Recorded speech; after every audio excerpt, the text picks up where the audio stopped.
Tonight, Ontario stops administering first doses of the AstraZeneca vaccine. This decision was made out of an abundance of caution. Behind the decision, an increase in reports of a rare but possibly fatal blood clotting condition, combined with an increase in supply of other vaccines. But what does this mean for those who already got the AstraZeneca shot? Plus, no, I didn't feel safe, and I did debate leaving. Travelers and staff concerned for their safety after a COVID-19 outbreak is confirmed at yet another quarantine hotel near Pearson Airport. And anyone in Toronto can tell you that the subway is way too busy. To help remedy that, the federal government announced today it's investing billions of dollars on 4 major subway projects in the GTA. We'll have all the details. Good evening, I'm Kelda Yoon. Ontario will no longer be giving the AstraZeneca vaccine as a first dose after an increase in reports of rare blood clots. While the risk is still very low, the province's top doctor says they are pressing pause due to an abundance of caution. Our Jessica Ng reports. Ontario will be pausing the rollout and administration of the first or initial doses of AstraZeneca vaccine. The province's top doctor says they've noticed an observed increase in a rare blood clotting condition known as VITT. There have been 8 cases in Ontario and 12 total in Canada, with 3 associated deaths. 1 in 125,000 to 1 in a million risk, to now what we are seeing in Ontario is what equates to a 1 in 60,000 risk. According to the latest brief from the Science Advisory Table, VIT blood clots are different. They are more aggressive and more likely to cause death or severe disability. And we do not know if certain patients are more likely to get VIT. They can lead to severe headache and pain, seizures, and blurry vision. And more seriously, stroke, acute coronary syndrome, acute limb ischemia, pulmonary embolism, and DVT. All of these can be associated with VIT. Officials say stopping use of the vaccine won't affect or delay deployment overall. And the remaining 50,000 doses, we were pretty well going to exhaust that fairly soon. So we were mostly dependent on to get that 65%, 70% on the pretense of having large volumes of Pfizer and Moderna coming in. Over 850,000 Ontarians have received the AstraZeneca shot. What would your message be to those people who have already received 1 dose of the AstraZeneca vaccine? If you got the AstraZeneca vaccine, this is still a very effective vaccine. I want you to be aware of the symptoms so that you can be empowered, you can manage them if you see them, and seek care. Healthcare workers say the greatest risk falls within the first 4 weeks post-vaccination. We are reviewing the data to consider options for the use of the AstraZeneca vaccine for second doses. And potentially higher rates of immunity. During the next few weeks, we will get data from clinical trials that used, mixing and matching of different types of vaccines. It could absolutely be that this is the optimal protection that you would get. AstraZeneca first, Pfizer second. We will see whether I'm right or not in a few weeks from now. Jessica Ng, CBC News, Toronto. Phase 2 of the province's vaccine rollout has begun. Starting today, grocery store and transportation workers are among those newly eligible to get the shot. Our Natalie Collada has more details. It's relief worth lining up for. Today is a big day for convenience store worker Sean George. This shot would make a big difference because I handle a lot of cash, deal with a lot of food, a lot of people coming in and out. George isn't alone. The lineup at this vaccine clinic today full of essential workers eager to finally get the jab. I'm so excited to take the vaccination today in order to save my life and others. I have been very worried, still doing my job, so after today I'll feel much more at peace. Just a little bit more peace of mind. For months, advocates have called for those working in grocery stores, on public transit, and in restaurants to be vaccinated. Today, they are finally eligible. Starting today, for example, individuals with at-risk conditions such as dementia, diabetes, sickle cell disease, as well as the second phase of people who cannot work from home, including grocery store, restaurant, and transportation workers, are eligible to book an appointment to receive COVID-19 vaccine. As the province's vaccine supply stabilizes, Jones says so does its ability to expand the eligibility list. Last week, Health Canada approved the Pfizer vaccine for those 12 and up. Today, the Waterloo Health Region opened vaccine pre-registration to those students. It speaks to a consistent message that we have received from the 34 public health unit doctors that say we really do want to keep our students safe as much as possible and reopen our schools as quickly as we can. We fully intend to be able to offer the vaccine to those students when the supplies allow us to do that. For now, for those here, many say they're grateful it's finally their turn. It's been very worrying. I've been tested twice positive for the COVID, so it's a good thing that they bring in the vaccine now. Natalie Collada, CBC News, Toronto. Ontario is reporting a sharp drop in COVID-19 cases today. Now, there were just over 2,000 cases recorded in the past 24 hours. That's the fewest on a single day since March 24th. 15 more people died with COVID-19. The 7-day average of daily cases in Ontario has now dropped to just under 3,000. That's the first time it's fallen below the 3,000 threshold in about 5 weeks. Let's go to Colette Kennedy now with a first look at your forecast. And Colette, not a great day to be outside, a bit cloudy and windy, but things are looking up. Yeah, that's right. We are going to see our temperatures finally starting to get back closer to seasonal, even pushing above. Can't say that for the conditions tonight, as we're actually getting into some clearing overnight. That's why we're talking about a frost advisory again. And you can see it covers much of the province, at least down into the southwest. City of Toronto not included in this. The temperatures will be slightly milder, but many areas where we're going to see some frost development. And you know what? There's even a chance of getting into that tomorrow night, but we'll leave that for now. Let's go back to what is happening with our skies kind of clearing, high pressure building in. So this does allow for sunshine tomorrow. Now, I do have to caution you that it's still going to be a little cool in terms of the breeze. The wind's still somewhat strong out of the northwest, but high pressure is delivering that lovely sunshine that we've been waiting for, but more importantly, starting to push those temperatures up. So up to 16 degrees. It gets better from there, Kelda, and I'll fill you in on all of that when I come back. Thanks, Colette.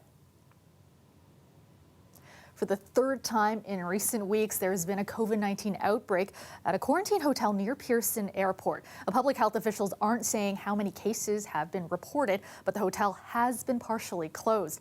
And as our Greg Ross reports, travelers and staff are concerned for their own health and safety. The Hampton Inn near Pearson Airport is the latest federally mandated quarantine hotel to have an outbreak of COVID-19. I was surprised it didn't happen sooner. John Fakuri doesn't think this is going to be the last outbreak we see at one of these hotels. Last month, on his way back from a trip to the UK to see his 7-year-old son, Fakuri was forced to stay at the airport Crown Plaza about a week before they had an outbreak there. No, I didn't feel safe, and I did debate leaving. He says he realized something wasn't right not long after getting a COVID-19 test at the airport. He was then told to get on a shuttle to the hotel. I've got flights from all over the world. They're hopping on a shuttle with me. So you're just really increasing the number, like you're not keeping people in the bubble of the plane they were on. He says it was even worse when he arrived at the hotel. I expected to shoot up straight to my room and wait for the test to come back. And instead, you got to wait 2-3 hours in a lobby and mingle with a bunch of other people while you're waiting for your room. He says luggage was lined up around the lobby while people were ushered into waiting rooms with dozens of other guests. Many also had interactions with hotel staff. From the airport to the hotel, they're the first folks that these travelers see. So Melissa Sobers is with Unite Here Local 75, the union that represents workers at the Hampton Inn, which is now partially closed because of the outbreak. She says many staff members are worried. We have heard from some workers just generally because of their age or because of their family situation, they are concerned about going to work. Workers say they're not being tested regularly. The union says it's been lobbying the federal government to mandate rapid testing on site. They've reached out to the provincial government as well. And we've been reaching out to the provincial government in the hopes that these pop-up vaccination clinics would be more available on site for our hotel workers, particularly those in these quarantine hotels. She says staff are being provided with PPE and getting regular temperature checks. Greg Ross, CBC News, Toronto. The federal government announced today it will be investing billions of dollars to help build a handful of major public transit projects in Ontario. And most of the money will go towards 4 Toronto transit lines already announced by the Ford government. Lorenda Redekop has reaction. Big money from the federal government for subway expansion in the GTA. $10.4 billion for 4 projects. This is the largest investment in infrastructure, probably in Canada's history. The federal government is kicking in 40% to Premier Doug Ford's plan, unveiled more than 2 years ago. A transit network with subways at its core. It includes the Ontario line from the Science Centre to Ontario Place, designed to take pressure off the Yonge subway line, the Eglinton Crosstown West line, which could eventually connect to the airport, the Yonge subway extension into York Region, and the 3-stop Scarborough subway. The provincial government says the projects will create 16,000 jobs during the construction phase, with the 4 lines scheduled to be ready for riders between 2029 and 2031. It finalizes an agreement between 3 levels of government, which has been tricky given the sometimes rocky relationship between the federal Liberals and provincial PCs. Politics isn't always easy, and it wasn't always easy, as I said, getting this to the place we are today. Again, it proves that Toronto's mayor echoed that. it was a bit of a difficult path to get to where we are, but the bottom line is we got there. Minister McKenna was asked about her government's timing. This is about restarting our economy and creating jobs at a time when we need to restart our economy and we need to create jobs. This is about tackling climate change. There have been many Toronto Transit announcements over the years. Not all have gone ahead. They say where there's a will, there's a way. I said, where there is a commitment from the feds, there's always a way. And so it is going to happen. The question is, should it happen? He believes the Ontario line makes sense, but isn't sure about extending the Yonge line. Essentially, extending the network at the margins where the demand is not very high. Similarly, the Scarborough subway extension is another project where it is not clear as if there will ever be a demand to justify the expenses. There is still another transit announcement to come later this week on rapid transit for the Hamilton area. Lorenda Redekop, CBC News, Toronto. Coming up, he's already facing charges for leaving a number of cottagers high and dry on their renovations. Now a Muskoka area contractor has been arrested again. We'll have that story after the break.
Welcome back. A Muskoka area contractor already facing criminal charges for defrauding GTA cottagers has been arrested again. Scott Eisenman is accused of leaving a trail of broken dreams and finances. Our John Lancaster has the latest chapter in this CBC Toronto investigation. For almost a year now, Liz Saunders' Muskoka cottage has been left perched 2 meters in the air. She says she paid a contractor $64,000 to lift the cabin, build a new foundation, then lower the structure back. But the work was never completed. The contractor and her money are gone. I was devastated because the whole point was to save the cottage for future generations. And he talked a good talk, he walked a good walk, he got this far, and then... She says the contractor who left her high and dry is 51-year-old Scott Eisenman, a man who allegedly used aliases to conceal his true identity. The OPP continued to investigate Saunders' complaint. Meanwhile, last week they charged Eisenman after complaints from other cottagers, a bank, and a subcontractor. This past week, the OPP arrested and charged the individual with 5 charges, 3 counts of fraud over $5,000 and 2 counts of obtaining by false pretense. That's on top of other cottage construction fraud charges Eisenman was hit with back in November. So far, more than a dozen cottagers claim Eisenman took money for renovations but did no work or left them with unfinished and unlivable homes in Muskoka, Parry Sound, and Haliburton. Back in Bracebridge, Liz Saunders still hopes somehow, someone will help get the family cottage her grandfather built in 1931 back on the ground. The day I had to go and tell my mom, because my mom and I own the cottage jointly, was one of the worst days of my life. Because I had to say, you know all that money you gave me, Mom? It's gone. Humiliating. CBC News has made repeated attempts to contact Eisenman by phone and email, but he has not responded. John Lancaster, CBC News, Muskoka.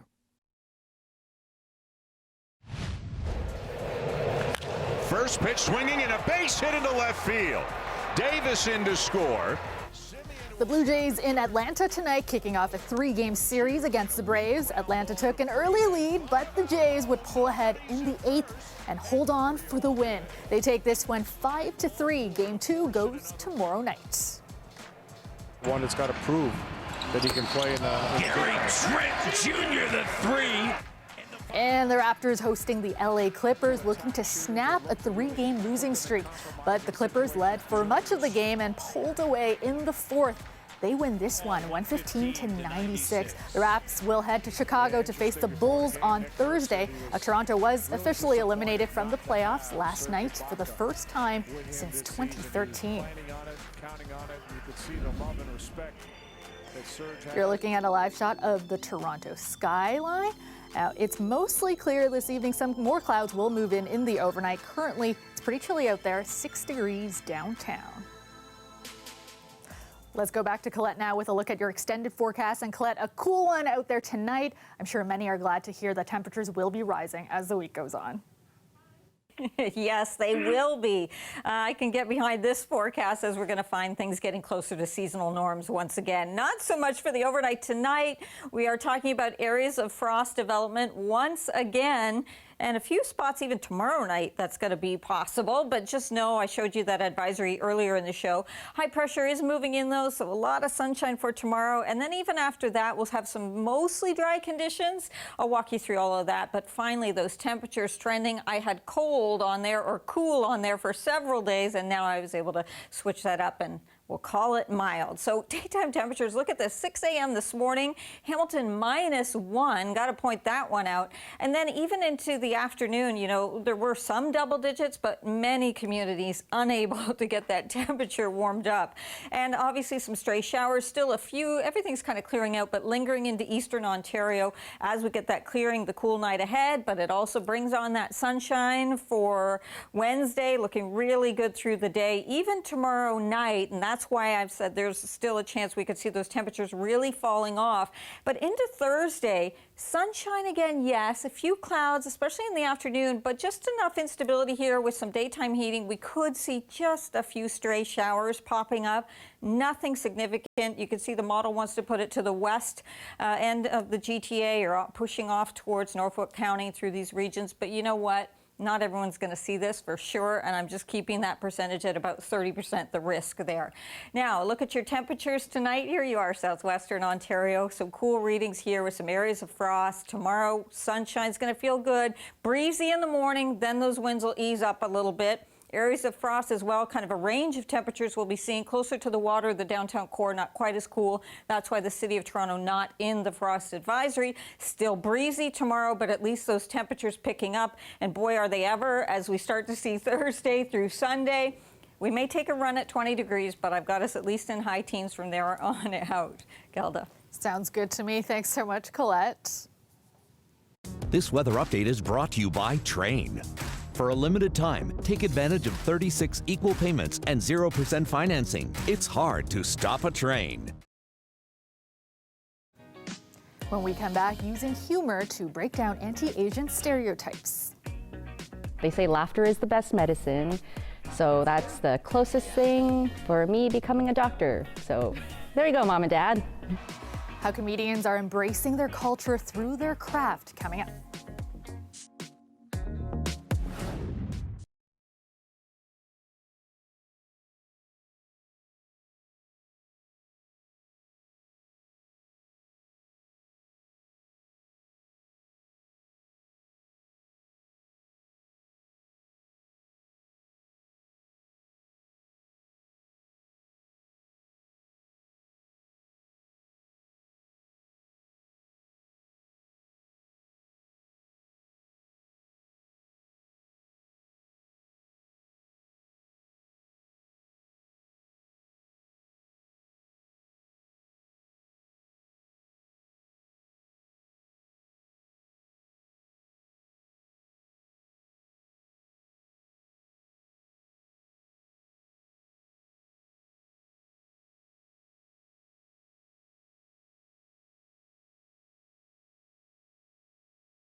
It is Asian Heritage Month, and CBC Toronto is focusing on the GTA's many Asian communities in a series called Boldly Asian.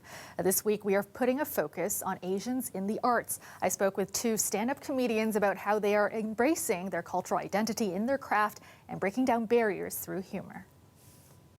So Vong, how does it feel to be back here at the Gold Theatre? Honestly, it's very emotional. It was last January at this very spot Vong held his Rice Asian Comedy Showcase, followed by Fresh Rice featuring new talent. It was a 15-year career journey getting to this point. Raised in Winnipeg in a diverse neighborhood, Vong grew up very proud of his Laotian heritage. But when he went away to Calgary for school, he suddenly felt isolated as one of the few Asian students on campus. And what I found was, our stories weren't being told. Not in an authentic way anyway, and most of the time not in any way at all. So while I went to engineering school, I started to organize human rights conferences and speaking out about, being proud of our heritage, sharing our stories. And I learned if you're on stage for an hour, you still have to be funny, or else people will, it doesn't matter what you're talking about. Recognizing the power of comedy, Vong started doing stand-up at local clubs. What up, Calgary? I would say the first 10 years of my career was predominantly white audiences. Sometimes they'd say crazy things like, oh my God, nobody's ever made me wish I was gay and Asian before. And for me, what I thought is okay, if I could make a straight white guy oil field worker feel that way, imagine if there's an Asian in the audience, they would feel a sense of pride in a way that they probably hadn't before. There's a group of Asians in Toronto who are terrified they're gonna find out that they're Asian. Yeah, the first Chinese guy I met in Toronto was named Jose. It was about 10 years into my career where I decided, you know what, I need to start building my own audience. I know a lot of people talk about representation on the stage, but for me, it's about representation in the audience as well. At his showcase last year, 2/3 of the audience was non-white. Vong helped to mentor the 8 new comedians for 6 months leading up to the show. And one thing I kept having to say is, don't write this for white people. I was like, this majority Asian audience will reject you if they feel like you're not speaking to them. Anna Lo took that to heart, sharing stories and observations from her life as the daughter of Chinese immigrants. I could have been born in China. My name could have had an X. Ugh. I'm sure people have all these preconceived notions of what Chinese people are like, or what Sri Lankan people are like. But once you see them on stage and break those stereotypes, it's kind of like a paradigm shift. They say laughter is the best medicine. So that's the closest thing for me becoming a doctor. So there you go, Mom and Dad. I think what I like for people to take away is that, everybody has a story, and our stories are important, and our stories are our legacy, and our stories are how we connect with other people. So whether it's through stand-up comedy, whether it's through poetry, whether it's through film, get your stories out there. And that is our show for you tonight. Thank you so much for watching. Dwight Drummond has your next local newscast tomorrow at 6. I will see you back here tomorrow night at 11. Good night.